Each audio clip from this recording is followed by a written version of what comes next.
defense style. Like, and that, to me, like that kind of is more of Jimmy Butler's style and the physical approach towards it. I'm not saying the offensive side. It's interesting that you think of the defensive side, and that's what kind of disqualifies him for you a little bit instead of the offensive game. What do you mean disqualify? Well, you're saying you don't think it's true that he's the closest thing to Kobe. I think and your mind goes to defense. Kobe Bryant is one of the best players to ever play the game of basketball. Like, Jimmy Butler has a chance to be one of those as well. But like, Kobe's won chips at a different level. Like, Kobe's won scoring time. Like, I don't know. Whenever people just put people's names in categories as a hooper, Key as an athlete, I just can't put. Oh, well, he just reminds me. Like, I'm like, because when you start talking about reminding somebody, for me, I'm like, dude's won championships, dude's has scoring titles.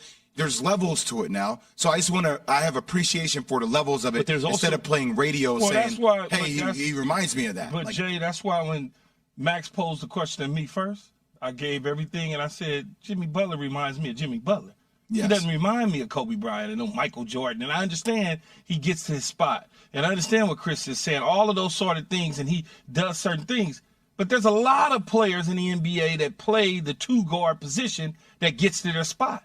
I mean, Jason Tatum gets to his spot. Booker gets to his spot. So it's you know, I'll let y'all have that conversation. I'll have that conversation. We also play positionless basketball, right? Like, Jimmy's more on the block sometimes too. Like, it's. But again, wait, you guys, because as former athletes, you guys bristle when this conversation comes up. But because it's true. And there are tens of thousands of former athletes who must feel the same way. There are tens of millions of fans, though, where this stuff lives in their imaginations, right? And it's interesting to them. And when I say reminds, it doesn't even need to be X's and O's. It's people sitting on their couch watching TV or in the stands going, I get the same feeling when I'm watching this guy as I used to get watching that guy. So, for example, Micah Parsons, right? I say where's he going to show up? He reminds me more of Lawrence Taylor than anyone since Lawrence Taylor. And if you disagree, tell me who reminds you more of Lawrence Taylor. I'm not saying Micah Parsons is good as Lawrence Taylor. I'm saying he reminds me the most of him. And if you disagree, then tell me who reminds you more of him. So I get it about Jimmy Butler. But if you disagree with the basic statement, then someone out of the entire pool of NBA players is the closest to Kobe, or must remind you the most of Kobe. So who is that guy if it's not Jimmy Butler? And so if you don't come up with another name, you might say, well, even though it's not a perfect comparison, it does. Offensively for Kobe, that's Devin Booker. Devin Booker, that agreed. Reminds me more of Kobe than Jimmy Butler would Kobe Bryant offensively. Right, but then Devin Booker doesn't bring that mentality defensively, okay?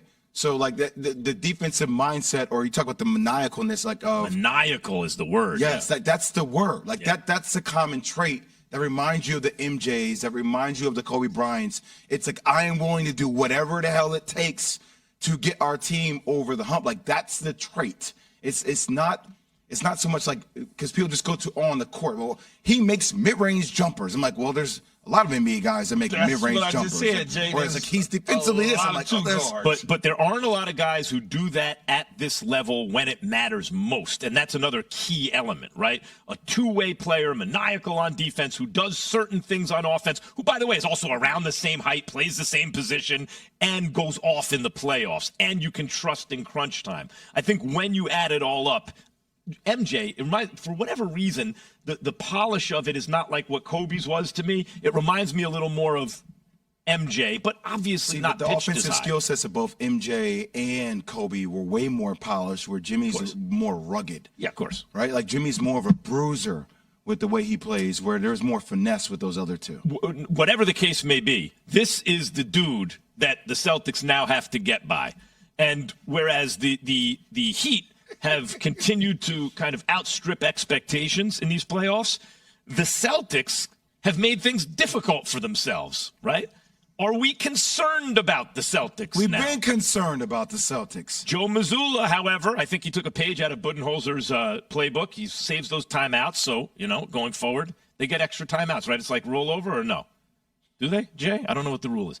Joe Mazzulla, Celtics head coach, about the preparation for Game 1. You said they played harder than you in the third quarter. That's what they do. They play harder than their opponent. How are you guys unprepared for that? And we were prepared. We played harder than them in the first half, and then they outplayed us for one quarter. So we were prepared for it. We had the right mindset heading into the game.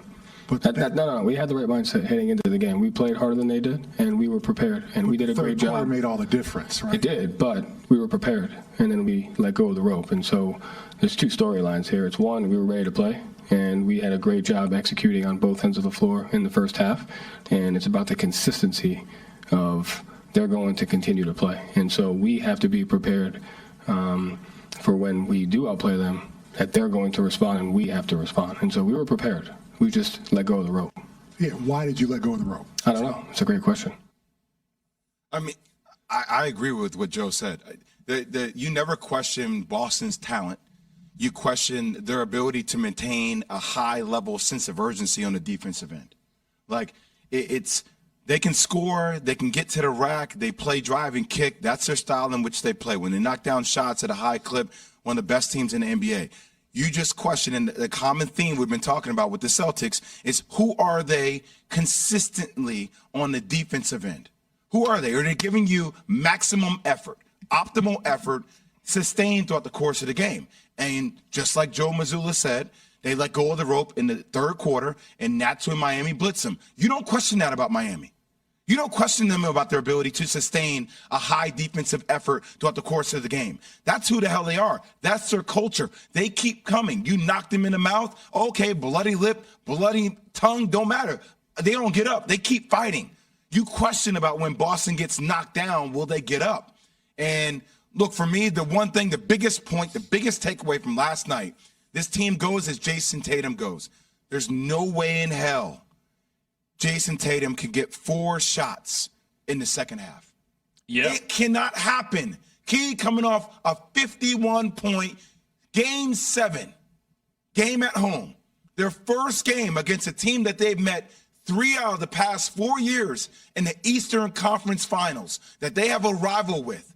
Jason Tatum, who had 18 points in the opening quarter, cannot have 4 shots in the second half. And people today are going to try to talk about Joe Mazzulla. And I love Jason Tatum. I love him. He is like a family member to me. And his son Deuce, he cannot allow himself to take 4 shots in the second half. He has to demand it because they go the way Jason Tatum goes. He can't. I hear you, Jay. It's the reality of the nature, you know? It's the reality of the nature. Key. That's Reality it. of the nature. Reality By the way, of nature, we baby. showed stats on ESPN, too, as you were talking, Jay, about what the third quarter looked like for the Celtics and Heat. And actually, those numbers don't look bad for the Celtics, right? They played, and those numbers are like perfectly okay. The assist-to-turnover ratio, 4-4, not good. But everything else, 3 of 8 from 3, 45% from the field, 9 of 20 field goals, 25 points. That's like a kind of a standard issue quarter. But look at the Heat. But the number, Because what that suggests is on offense, the Celtics were okay, not great. On defense, they gave up a whole lot. well, the number that you don't see on that list on ESPN2 is turnovers. Well, four turnovers to 4 assists. Yeah, I understand. But look, 10 turnovers in the second half. Yep. All right, like that's taking care of the ball. We talked about denying wings, pressuring the ball. Those are little things where you feel like they just take their foot off the gas and they get sloppy. Yeah. Yep. Celtics. You And it's can't the get wrong sloppy. team to get sloppy against. Are the Sixers playing a dangerous game meantime with Joel Embiid? After Key has this from Granger. For the ones who get it done, Granger offers high-quality supplies and solutions for every industry, as well as access to product specialists who have the knowledge and experience to answer your toughest questions. Plus, their commitment to being your safety partner can help you keep your facility safe and your people even safer. So simply just call, click Granger.com, or just stop by. Greeny. He is a player who is prone to injury as the season goes on. He's going to wind up being one of the greatest players ever never to win.